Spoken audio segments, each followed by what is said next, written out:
Welcome to the High Vibe Honey podcast, your go-to space for unapologetic expansion, self and business mastery, and the kind of inner work that catapults you into your next level. I'm your host, Katie Rogers, and today we're talking all things sensual strategy and why pleasure is the missing link to real empowerment. I'm joined by the wonderful goddess, Candice Solstice, a firecracker of pleasure and power. And after 10 years in the adult entertainment industry forged her into a professional performer, she flipped the script and became a pleasure activist, impacting the world with waves of intimacy. Candice is an intimacy, pleasure, and empowerment coach who helps others bridge the worlds of science, spirits, and sex. I cannot wait for you to meet her.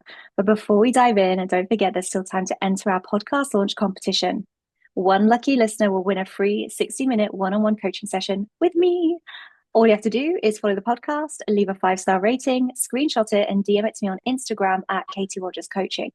And bonus entries if you want to share this podcast to your stories, maybe add in your biggest takeaway and tag me and Candice, since she's here too. So without further ado, welcome, Candice. I'm so happy you are here.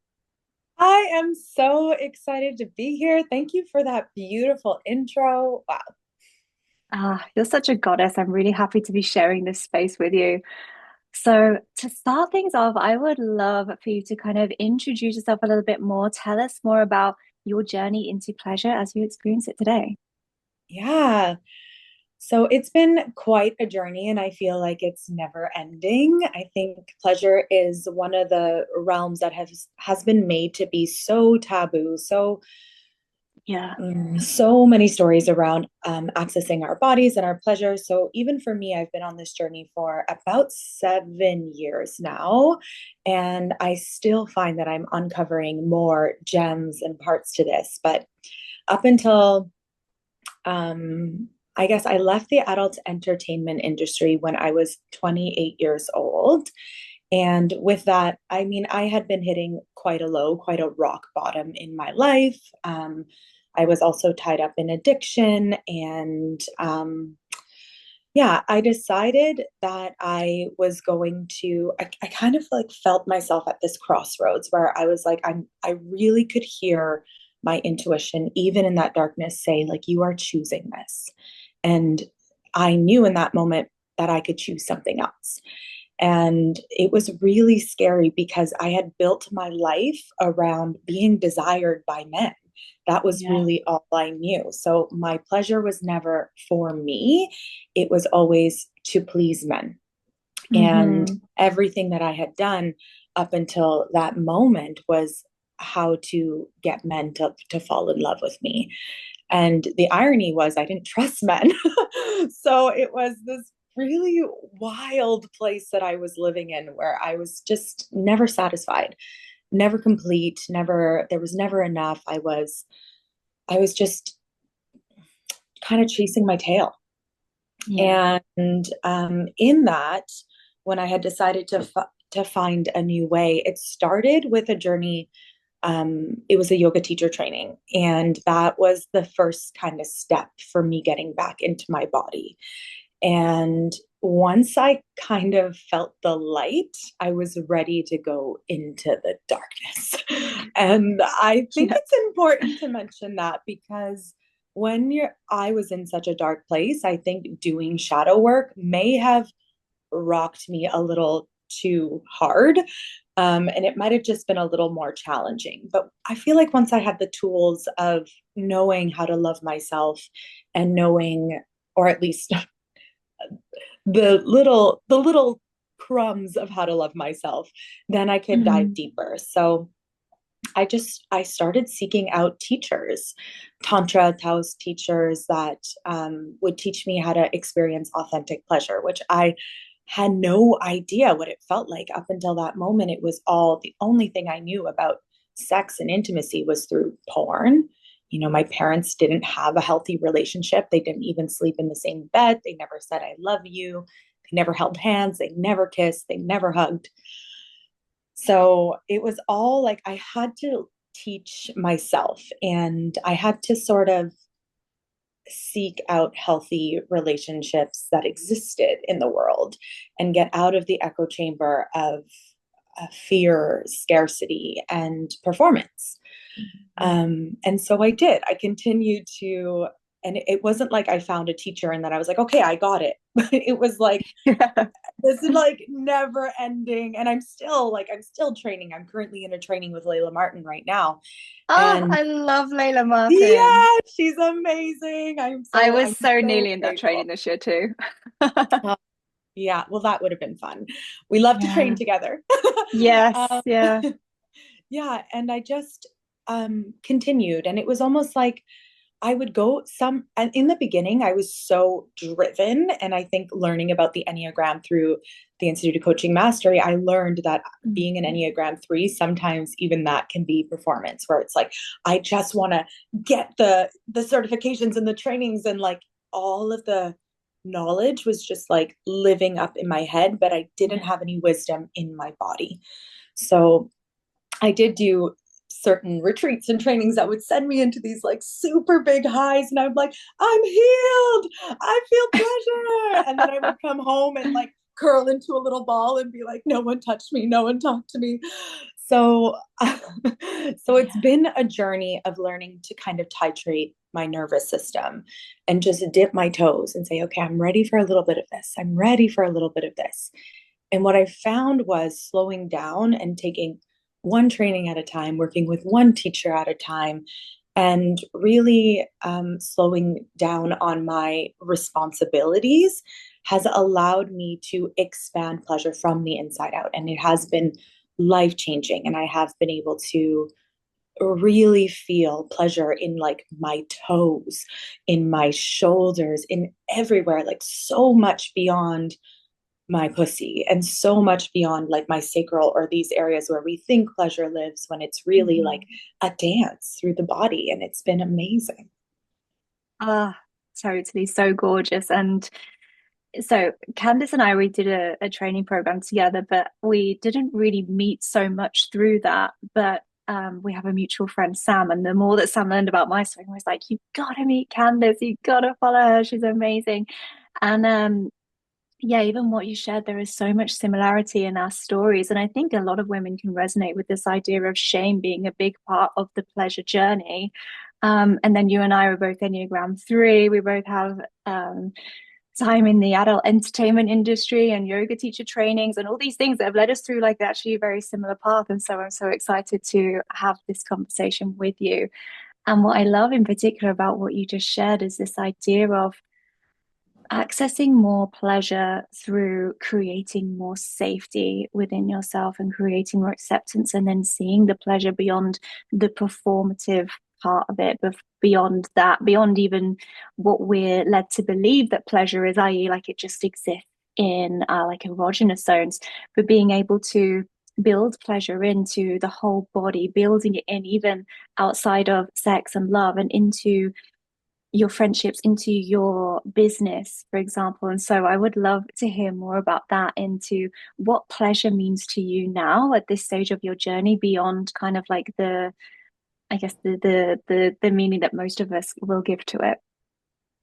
Yeah, I love that question because I think it is we have a very narrow lens on what pleasure is. And I Mhm. believe a lot of people in the world overlook pleasure as a secret ingredient to success.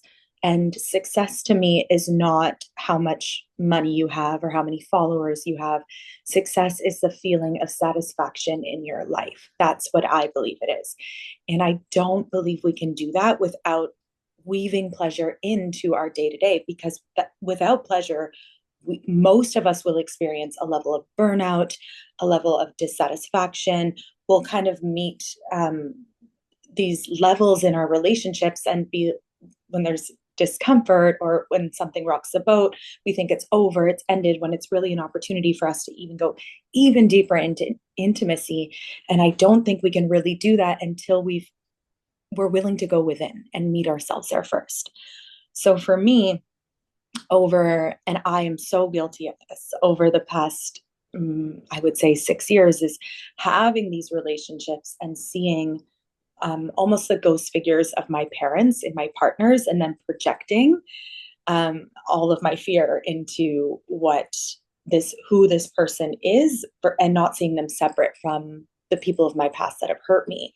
And so going deeper into my own journey of pleasure. And it's not always pretty. It's not always, and I also want to name that, like, when we start to go into the depths of the darkness within ourselves, which is unraveling the shame around feeling good, there is going to be shit that comes up. And it's all of our conditioning from our parents, from our culture, from our television shows, our songs, like everything has to unravel. So now I felt I've taken a year of celibacy, and in that I have met myself in ways that I don't think I could have ever imagined. And that is like, I actually give myself permission to rest. I actually take on way less. And in Mhm. that, I'm finally hitting those like 5-figure months when I dropped the goal of hitting the 5-figure months, which is wild because it's like when I'm driven in the mind, like I'm gonna get 5-figure months, I'm gonna do all the Yeah. work, I'm gonna go, go, go, go, go. It's like my business would almost freeze. It's like, I mean, I would have enough to survive. And I'm like, what the hell? Like, I want to serve, I want to do this. And it was all, I couldn't see that this is all coming from the ego. It's all coming from the mind. It's all coming from comparing my journey and where I'm at to someone else's, which is such a barrier to pleasure. And when I started to Yeah. go within and just allow myself to feel good, allow myself to rest, allow myself to experience parts of my body and even my mind that I've been too afraid to meet, but I didn't even know that, I started to soften. I started to be able to see myself and others and naturally watch my friendships go deeper. My relationship with my mother, oh my gosh, the amount of forgiveness and love and compassion I have for her.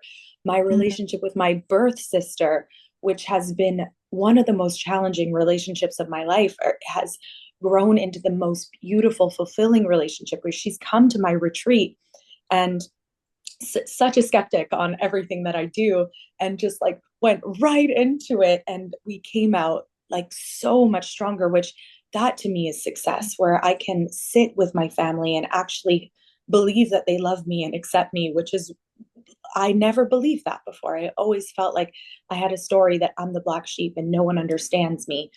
But the truth is, I was just projecting onto them and my unacceptance of myself onto my family. So that has been what the journey of pleasure has done for me. Like the more I descend, the more I unravel the shame, the more I accept myself. And the more I accept myself, the more I accept others in their imperfections.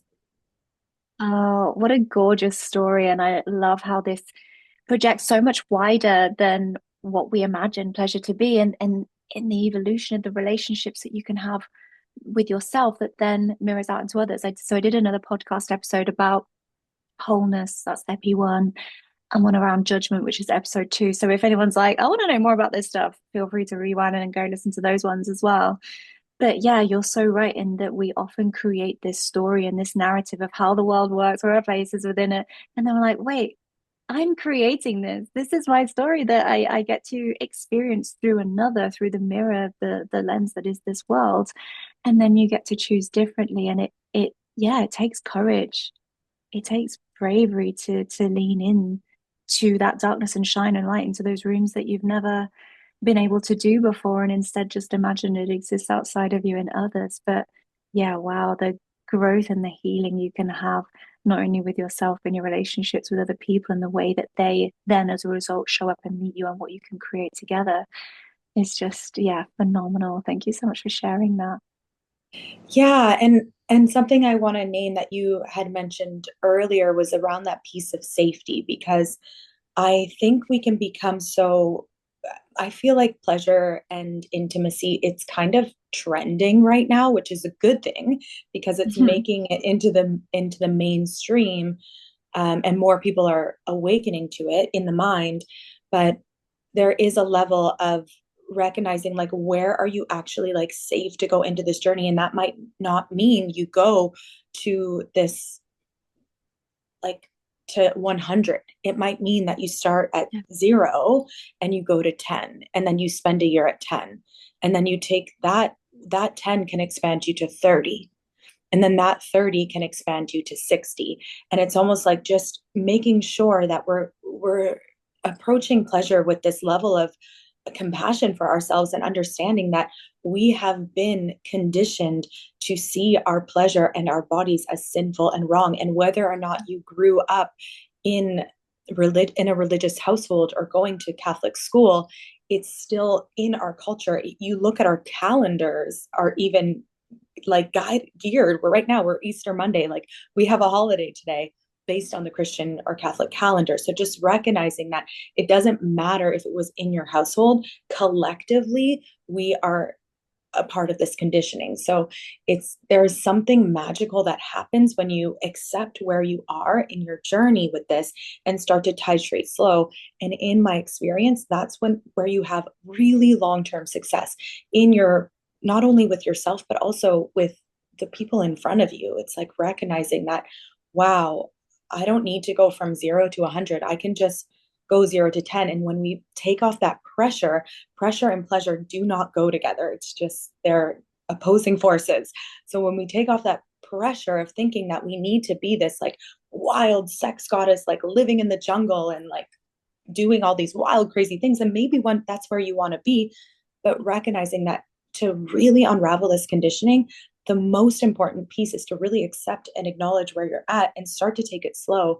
And in my experience of doing the 0 to 100 and then maybe even going to -20 and then starting to titrate, that has been the most impactful and powerful way to really, really get into my body and really feel pleasure. Like I said, in all parts of my body, like I can be laying in bed and a pleasure practice isn't always, I don't even need to touch my pussy. It's like a pleasure practice can really just be like closing my eyes and like breathing into like my ankles and allowing it to really move up and through my body and feel it, most importantly and especially in my heart. Holy shit, like you can feel, it's like the cage around your heart start to melt, soften, and open. And I think that is more beautiful than anything, is to recognize that love is the most important part of this journey. Like falling in love with your life, falling in love with the mirrors in front of you, falling in love with your business, and seeing everything as this spiritual dance. Yeah. Such gorgeous wisdom that you share in this. And yeah, I've been practicing a process with Layla Martin, actually, the full body energy orgasm practice, and connecting with that and realizing, I mean, I'm a breathwork coach as well, but using your breath to guide your pleasure and feeling it throughout your entire body, throughout your entire being, like, wow. Yeah, for sure, this is a journey, and hopefully a journey that continues to evolve and expand, because I love living in this way. I love inviting more pleasure into my world and making it part of the strategy. But I want to circle back to something you were saying earlier about in our childhood, we create these narratives and these stories, which end up like leading us into certain belief patterns and systems, and that affects how we show up, not only in relationship, in love, in pleasure, but in business as well. And I think about kind of the earliest memories that I have around pleasure, and they are all very much linked to shame. You know, and even in terms of like anatomically, what do you call your pussy? And for Yeah. so many people, it's like, oh, well, we can't give this an anatomical name because it's got to be private. It's got to be like secret. It's got to be this thing that you're ashamed of. And automatically we're like, oh, okay, well, I shouldn't talk about this thing. And then you're creating shame around this part of you. I remember the first time I was on holiday, I think there was like a wardrobe at the end of my bed which had like a mirror on it. So this was like the first time I ever really noticed my pussy, and I was like, oh my God, like that's amazing. I was like, isn't this incredible? And I was so excited. I saw it and I'm like, wow. And I got like told off hard. And my mum was like, nope, you do not look at yourself in the mirror. You do not talk about it. And it really like, it was only kind of much later in my 20s that I realized actually the impact that that had had from that kind of small experience in my childhood. So yeah, this stuff, there is a lot of unraveling to it and a lot of layers to it that allow you to then access more of your freedom to the other side. And as threes on the Enneagram, I mean, we could talk about a lot about that. But we're it's like we like to go hard. We do want to go from 0 to 100. And as you say, like the journey isn't like that. The Yeah. journey isn't like that. So actually learning how to slow down has been phenomenal for me. I think I had mentioned this to you earlier, but I was working as a solicitor for a long time. And in that setting, in that kind of world, it is very much like, if you're going to be here, like at least pretend to be a man thing. Because Right. if you're in that industry and it's kind of like your emotions, no, they're not welcome here. Like Yeah. slowing down, hell no. Like all of the things that create this sense of pleasure and play. And it just almost felt like I had to switch off all of that part of me and also switch off the more like sensual part of me because that was really shameful. It's kind of like, oh, you got this job opportunity. It's probably because someone wants to sleep with you, or it's probably Yeah. because you. And it's Yeah. kind of like there's almost all of this shame around it of like, um don't be too feminine, don't be too like anything like that. And it's just, how do you play that game as a woman? But then I carried that through into my coaching career as well, of thinking, well, I need to do more and just go hard all the time and strategize the fuck out of my launch and all of this stuff. And then more recently, learning how to slow down, as you say, and that just creates so much more abundance. Like, yes, financially, but also, wow, how great is it that I can give myself the permission to mess things up from time to time?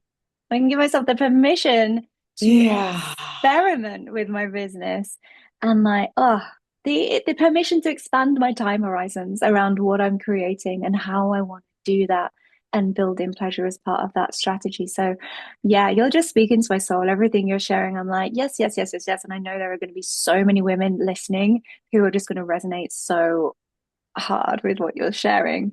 And yeah, Yeah. I love moving away from this idea that pleasure is just indulgent or extra, or like, well, you keep pleasure outside of the business and just keep that in the bedroom, but don't talk about it, don't share about it. So I love this shift. I love this movement. Yeah. And there something that you said that really resonated with me, which everything that you're saying is resonating with me as well. But there were like what you carry from your childhood into business and Mhm. how and the shame around our pleasure. And for me, the deep, deep conditioning that I had that it was unconscious and I was unaware was a fear of rejection. So what comes with that in regards to my business is I don't want to lose clients. I don't want to like put myself out there and be made fun of. Or so there was like this big fear of being seen, also, that comes with a fear of rejection. And that in itself, when we start to unravel and start to go into our bodies and start to insource all of that literally within our bodies, it was very interesting. Naturally, I started sharing more and I didn't even make the correlation. Like there was no agenda here. I was just going in and then getting inspired. I would get an idea. I'm like, oh my God, I want to share this. And I became more myself. Yes, I take this work very seriously, but I'm also like, I love to laugh. I love to play. And I like to bring light into the work that I do. So you'll notice that on my Instagram, like a lot of stuff that I share, it's like, it's not to be taken so seriously because I don't believe Mm. life is to be taken so seriously. I mean, I've walked through a life of hell on earth, and that was, it was, there's no pleasure there. And I think to come on out of it on the other side and almost find a way to laugh at my own darkness and my own parts has been a huge piece of like the pleasure journey, because play and pleasure go hand in hand.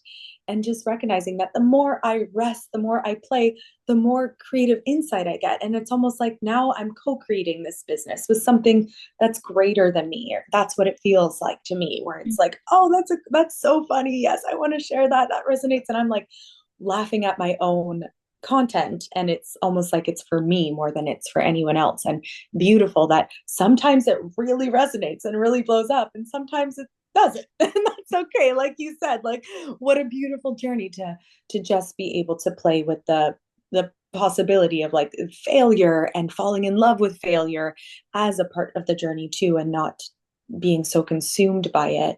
And I think Mm. also another thing that you mentioned was with that Enneagram 3. And I think the Enneagram is such a powerful tool and it does go really deep into sex and intimacy as well. But when I was so in my head and doing all of this work from the shadow part of my Enneagram 3, I Mm-hmm. was expecting others, like my clients, if I was in a space of work, my coworkers, I was a manager of an outreach team, and I projected this expectation of like unrealistic excellence onto everyone, where it's like, what do you mean you didn't do your homework? Like, come on. Or like, what do you mean you missed your bus? And then it's like, you don't even realize, if you're not willing to like go within and see like, okay, we all have gifts and we all have shadows, and if we Yeah. can unravel the shadows a little bit within ourselves, and we're not, and become aware of it and laugh at it, then we're not going to project it, and it's a beautiful thing. Yeah. Oh, so gorgeous.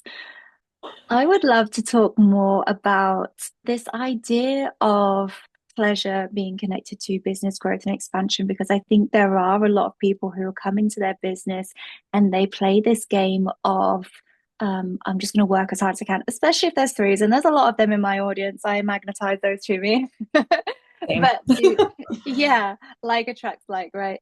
And so we go through this cycle of I need to do more, I need to do more, I need to have the perfect strategy, I need to like, and then again, as you say, we create this false sense of safety in the mind versus feeling the power of being more in our body. And I think a lot of the people who come into my world, when they've done the kind of like bro, like masculine strategies, stuff like that, and I'm like, hey, come and play in my world of feminine energetics. And they're like, yeah, but what if I slow down and stop, everything's going to fall over? And I'm like, no, honey, that's not how this works. But what would you share with someone? And I'd love to hear more of your story about when you started embodying more of this stuff and how that then shifted into 5-figure months. What did that look like for you? Oh, okay. So I'll share a bit of my journey, like getting into coaching. So I was working in mental health and addiction and studying to be a social worker. And so very much like, and I'm not an academic person. I'm just going to share that right now. That's never been my best skill. However, I was always an honor student. I'm really good at memorizing things. So I've Yeah. always been like this like I could go to, when I was in high school, I could go to class like less than anyone and have the highest grade. I also had a very strict Middle Eastern father, so like I'm not bringing home an A. But I'm also a rebel, so I'm gonna skip school and then I'm gonna work hard to bring home the A. But anyways, I'm gonna translate this into, after my journey of addiction, I started, and after my yoga teacher training, I was kind of ready to get back into the world, and started by divine alignments, got into working with youth at a safe house and then working with adults in the downtown east side of Vancouver. And I was like, I am going to change the system from the inside out. Like, I've been through addiction, I've been through sex work, and I'm going to change this system, and I'm going to be a social worker. And what I quickly learned, not so quickly actually, like 2 years in, learned was like, you actually can't change the system. You could be a light in the system, but to change the system, the whole system would have to break. And I think that might happen one day, but we're not there. So it was so interesting. I got this invitation from Rhodes Wellness College, which is a well-renowned life coaching and counseling college here, wellness college here in Vancouver, saying that, and I had never even heard of it at the time, but it was like they had sent me an email, and I was right about to re-enroll to my third year of social work. And I was like, life coaching, well, that feels exciting. So I ended up just going out on a whim and saying, I'm going to leave social work. I'm not having fun here. I'm feeling all of these feelings of like burnout and self-abandonment.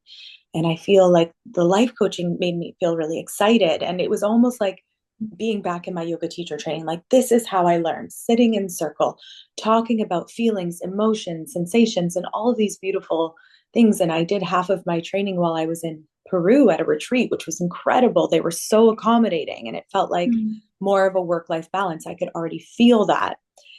And then I finished my life coaching certification and I started doing that. And there was just like something that felt incomplete. Like it was like, okay, I feel like I'm being of service, but like there was still a part of myself that I was abandoning. Then I found Mama Gina. Oh, Ah! That was it for me. I was like listening to Pussy, driving my car, Yeah. and I felt limitless.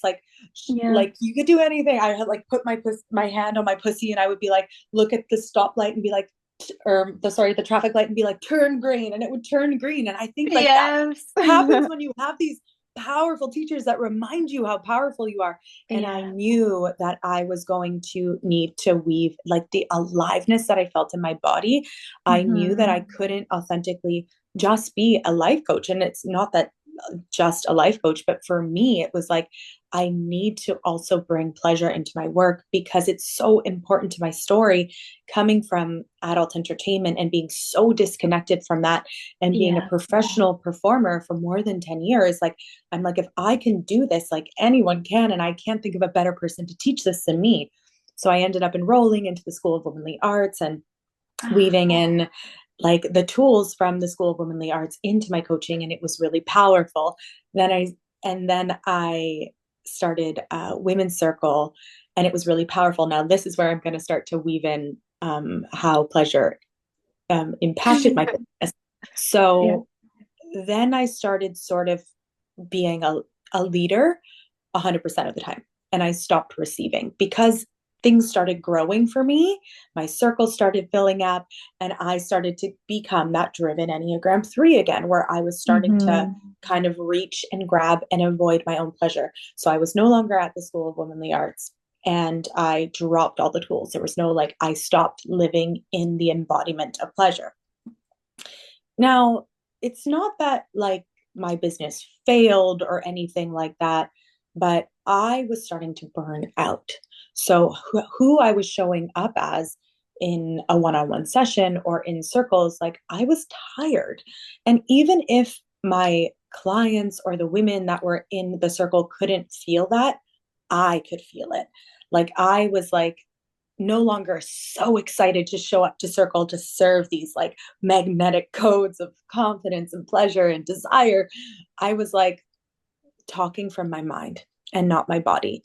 So Yeah. there was that same feeling as if I was back in doing my social work because I wasn't in my body. And then my business did slow down eventually. And I started comparing myself to other coaches in my niche. And I was like, oh, well, they're not living in Canada. They're living abroad. So I moved to Mexico. And this is when I found Alyssa. So I moved to Okay. Mexico and I was living in Tulum. And I, in my mind, had a vision of like taking a leap of faith and living on the beach. And I would, weave yoga and pleasure together. And I would just, it was going to be really beautiful. And what happened was I was living in a zone of nonstop construction, and my nervous system was shot. And my shoulders were up to my ears, and the community was so transient. And that's a deep value of mine, is having a tribe, but nobody stays in Tulum. Like, people come and then they Yeah. go. And so like this like fantasy of what I thought I was going to have was the opposite of that. And I remember I right then and there, I was like, I need to make a really bold investment in myself right now, because I recognize that I'm not actually living in my authentic truth right now. Although what I'm doing is what I want to do, there's something missing. And I remember it was like the first day of ICM, and I had like raised my hand and told Alyssa my story. And she looked at me with this like calm smile. Like, she knew everything was going to be okay. I didn't, Yeah. but I could borrow her nervous system and feel like for a moment, like she knows something. She knows I'm about to go through a journey, and she knows what's on the other side. And Yeah.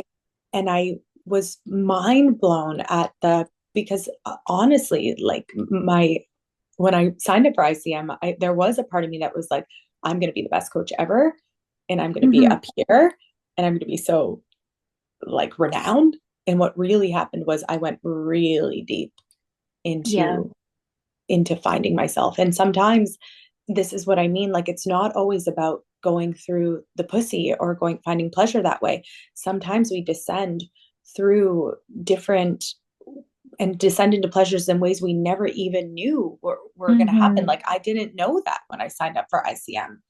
And what I found was Alyssa's strategy is really deeply rooted in Yes. pleasure in other ways, and it's incredible. So then things started to shift and move for me, and I was like, where was I the most happy in my life? And I moved back to Vancouver, moved into a home that was like closer to the beach, away from the city, so I could kind of ground down. And then I created the erotic embodiment series, which is like it's like kind of like my life coaching mixed with the School of Womanly Arts, mixed with the Institute of Coaching Mastery, mixed with like tantric and Taoist wisdom, mixed with Vita.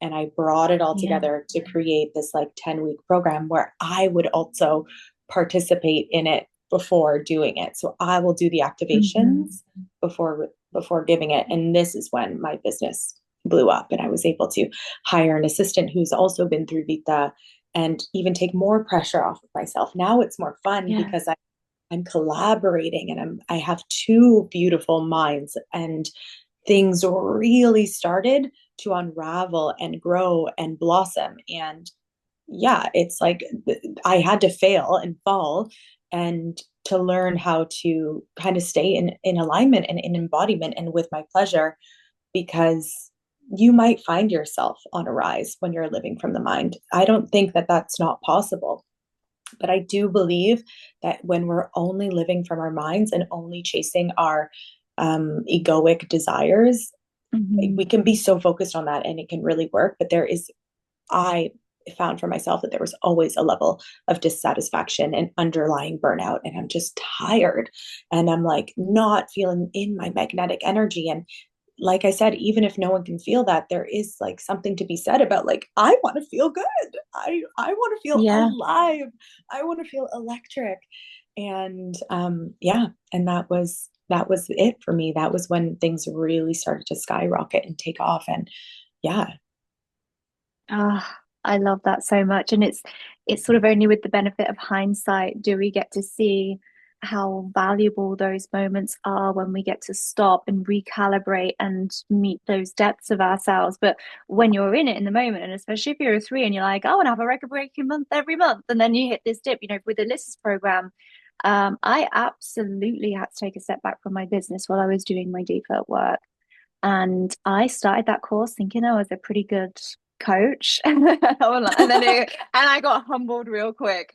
And I was like, oh no, I want to be a masterful coach and I need to walk my talk in a much more embodied way and meet these parts of me that are looking to now be integrated or more fully embodied. And yeah, there was a lot there. So even doing that work and yeah, with hindsight, like it makes sense. And those things allowed me to skyrocket my business. But in the moment, as a three, and I'm looking at my bank account being like, oh my God, I'm failing right now. And actually, that was just the foundational. Like, if you want to grow your branches, you have to grow your roots first. Yeah. And so being able to do that was like the most potent thing that I could have possibly ever done for my business, for my clients, for myself, for even, the friendships and the relationships and everything that I have in my life was all so much more amplified and so much greater for having done that deeper work. So yeah, it just it spreads far and wide. And if you are a three and you are like, oh my God, that sounds scary, like it is so worth it. It is so, so worth it. Yeah.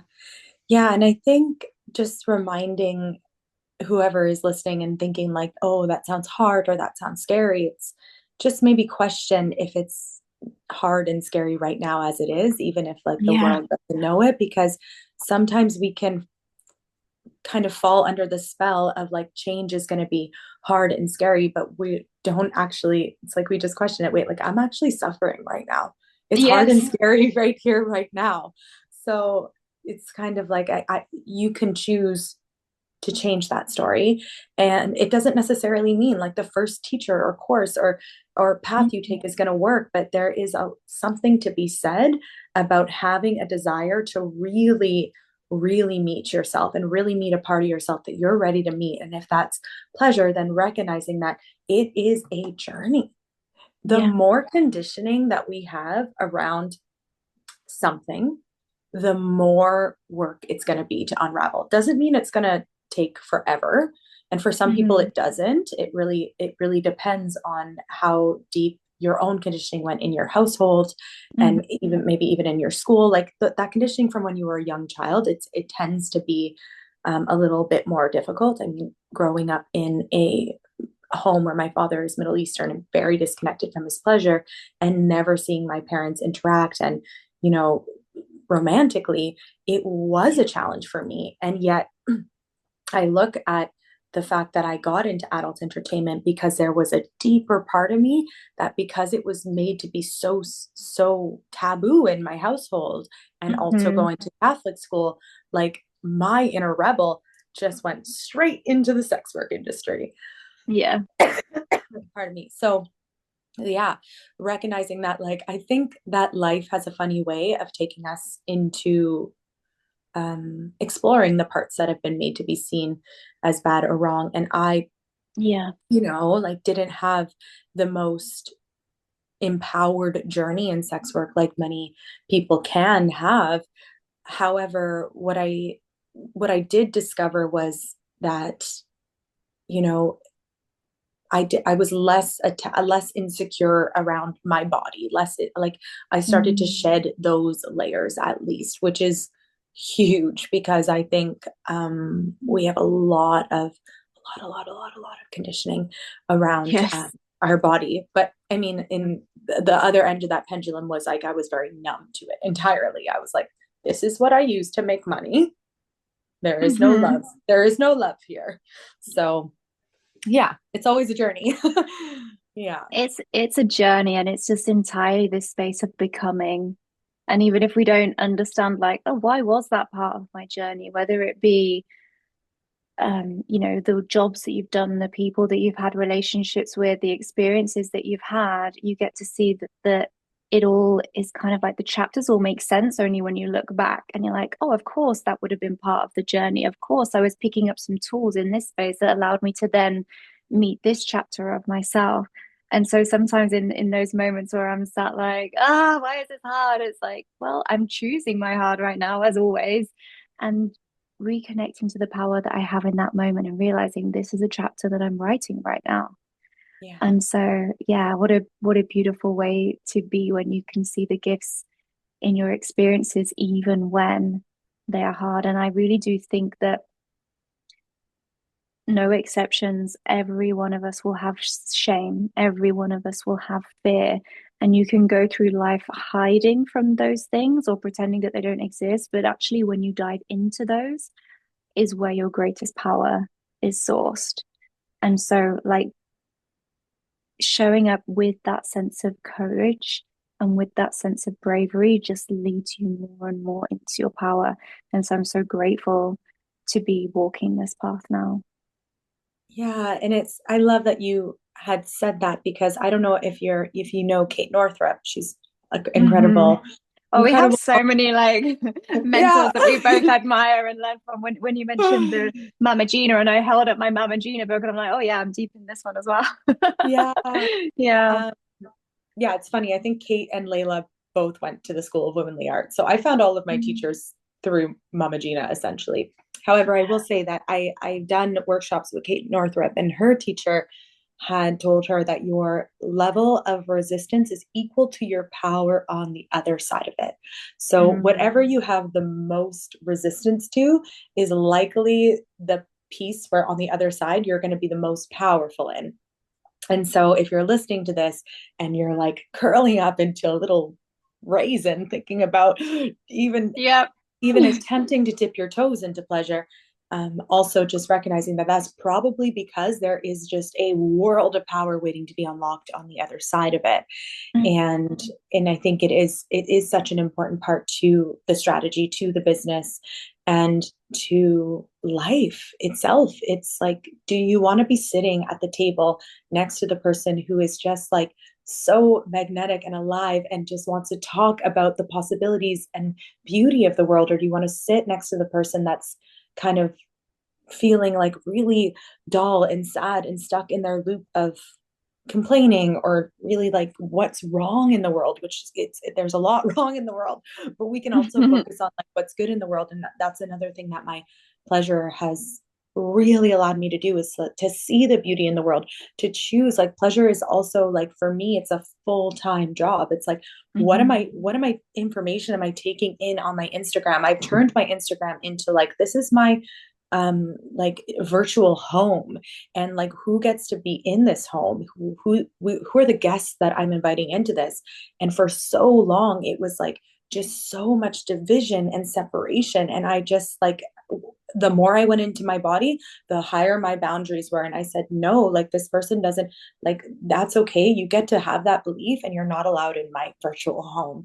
And I started to set like these beautiful boundaries of the world that I was creating, and how I wanted to see it. And in that, like, I am more resourced for the darkness because I'm not just spending hours scrolling in the darkness. Like, my Instagram is a happy place where people inspire each other, uplift each other, empower each other constantly. And it's just these little things, and also recognizing that it doesn't have to be through the body to start. It doesn't have to be like, if your highest resistance is in the mind, you can start weaving pleasure into the mind, doing mindset work, questioning the belief that pleasure is not for you, questioning the belief that, and I think Byron Katie's work, which you and I have both done, is such a Yeah, powerful place to start. And I feel like I talk about Byron Katie all the time. I'm so excited. I have a 3 hour workshop with her tomorrow with Vita. Like, she's, and I think that amazing. that's so amazing that she's even brought into this tantric work, because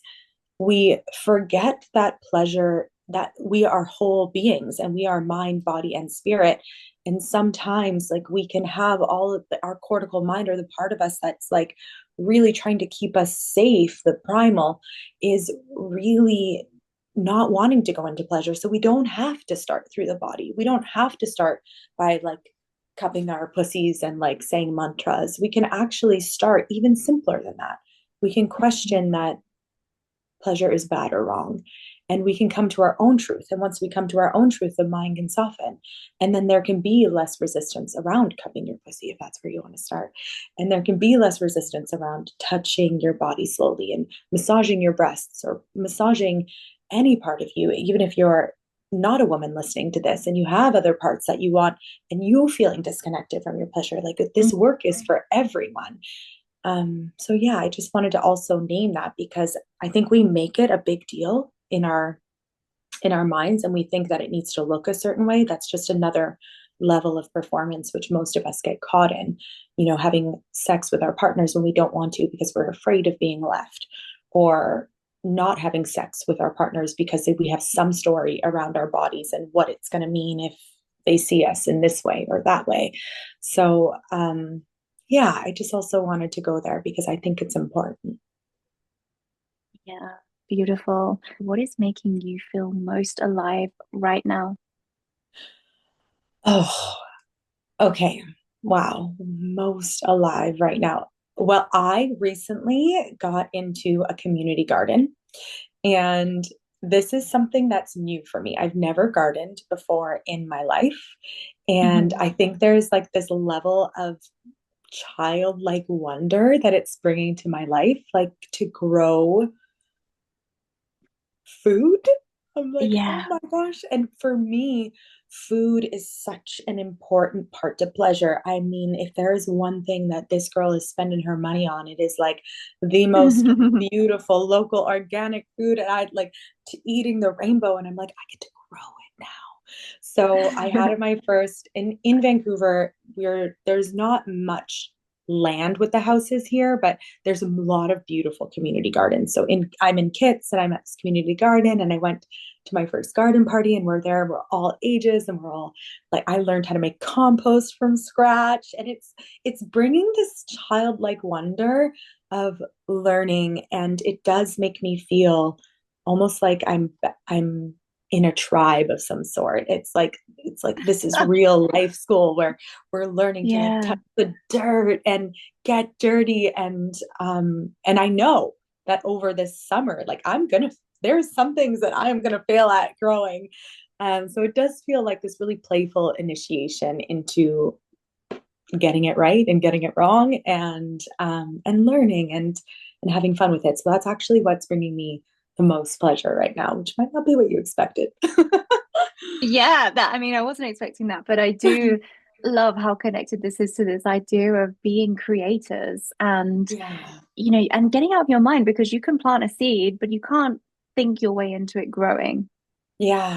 And so it's kind of releasing that control from the mind into, hey, I'm going to plant the seeds and we'll just see what happens and we'll get to do it. And I trust the process, which I think is really powerful Oh, because we do this a lot in our business, right? We plant the seeds, but then we just want to keep looking and being like, is it there yet? Is it there yet? We want to like pull up the soil and have a look. But actually, like when you get to be like, I've done the thing I was meant to do, and I'm just gonna trust and just keep showing up and just let it come to me now. oh Which my is gosh. really, yeah, what a I great want to kind of just say metaphor. something to that so much because for me, gardening is also ritual.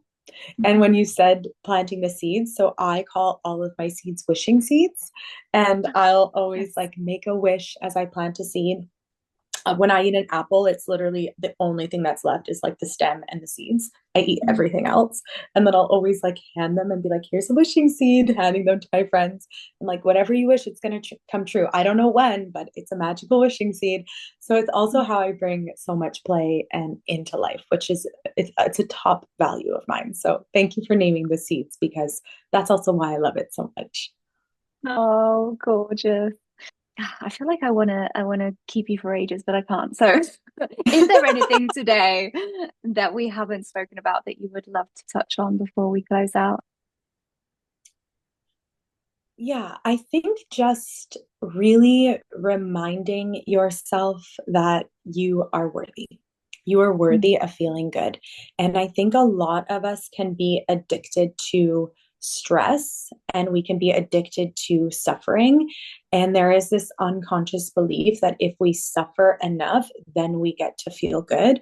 And it isn't true. And you're actually worthy of feeling good right here, right now. And I really want to emphasize again that doesn't necessarily only mean through the body. It's through the words that you say to yourself, through the ways that you notice yourself in the mirror, the ways that you speak to your body, it's the way that you move Mm. your body, the way that you rest your body. You're worthy of feeling good right here, right now. And it doesn't matter where you are at on your journey. You do not need to be a 5-figure pleasure coach to feel good right here and right now. You can literally be doing anything and know that with every cell of your being. And I think it's so important because I personally was under the spell of I need to suffer more and feel good later in life. And I don't even know Yeah. when later in life was. Like it was like what's the rule? What age do we get to feel good?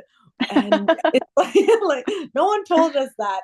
The unconditioned spell is there or like the unconscious spell is there, but I don't know when it ends. Like so you get to wake up to it right now if you choose. You get to say no. Like, I don't actually need to suffer. I don't need to suffer in my Mhm. mind. I don't need to suffer in my body. I don't need to suffer in my friendships. I don't need to suffer because when we're Yeah. addicted to stress and feeling like shit, which we're not always aware of, we don't feel worthy of feeling good and feeling healthy and feeling alive. You will mirror that in the circles that you surround yourself with, in the workplaces that you are in the events that you go to, in everything will be a mirror to what you believe. So when you choose to say, I'm worthy of feeling good right here, right now, and you choose to just like start finding ways to remember that, Yeah. life really does become magical and pleasurable. And I just wish that somebody had cast that spell on me when I was 21 years old. But I'm 35 and I'm casting the spell now. So yeah. Absolutely. So, so wonderful. I love this, Candice. And I think there are going to be so many people listening to this who are like, who is this woman? How do I stay connected with her? What's proximity like? So, can you tell people where to find you and how to come and play in your world? I know you mentioned a bit about the erotic embodiment series. When does that start? How can people get into it? So the erotic embody, thank you. The erotic embodiment series is officially coming worldwide. So the series has been an in-person series since it's been created, and it will stay an in-person series in Vancouver, BC. So if you are in Vancouver, I highly do suggest like coming and meeting the community members that are close to you that you can stay really accountable to this work with. However, we're going to be turning this series into an online offering, which surely someone from your city, invite them. If not, we'll be in. And it is a 10-week journey with 1 week of integration where we really slowly titrate the nervous system to feel pleasure from the inside out. I am so in love with this offering. I do these tools almost daily.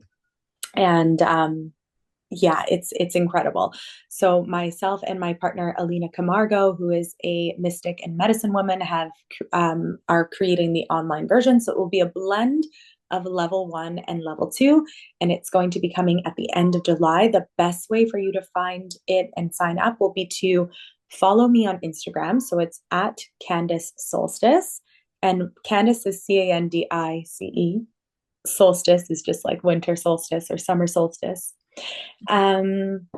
And then we have a retreat coming at the end of August, so for the August long weekend, and that will be here in beautiful British Columbia, which I can't think of a more beautiful place to be in the summer. So much nature, so much healing energy from the land that we are on, and there will be additional offerings for earth medicine as well to go in congruence with the inner work, and it's going to be powerful. So please give me a follow and let me know if you want to sign up for any of these. And thank you so much, Katie, for having me. It's been such an honor to have this conversation with you. And I just love the work that you are doing and really bringing in this beautiful dance of play. I love watching your Instagram, the words that you use, they just send tingles through my body, and you're such a full body yes for me. So thank you. Ah, Goddess, I love you so much. Thank you so much for being here and sharing all of this magic with my audience. And yeah, we'll have to get you back. We'll have to get you back for more. But I feel like already I'm going to go straight to your page and be like, how do I sign up to these things? Yeah. Oh, Wow. Well, thank you so much. I look forward to our next conversation together. It's been such an honor. Thank you, everyone who listened in. Mwah. yeah. Okay. So if this episode resonated, imagine playing full out in your business while expanding your life in ways you never thought possible. And that is exactly what we do inside Aligned Ascension, my high vibe application only mastermind for women who are serious about creating their next level. And before you go, if you do want to win that 60-minute one-on-one session with me, follow and rate this podcast, DM me a screenshot on Instagram at Katie Rogers Coaching, and you're in. Bonus entry if you share this episode to your stories and tag me. See you next time.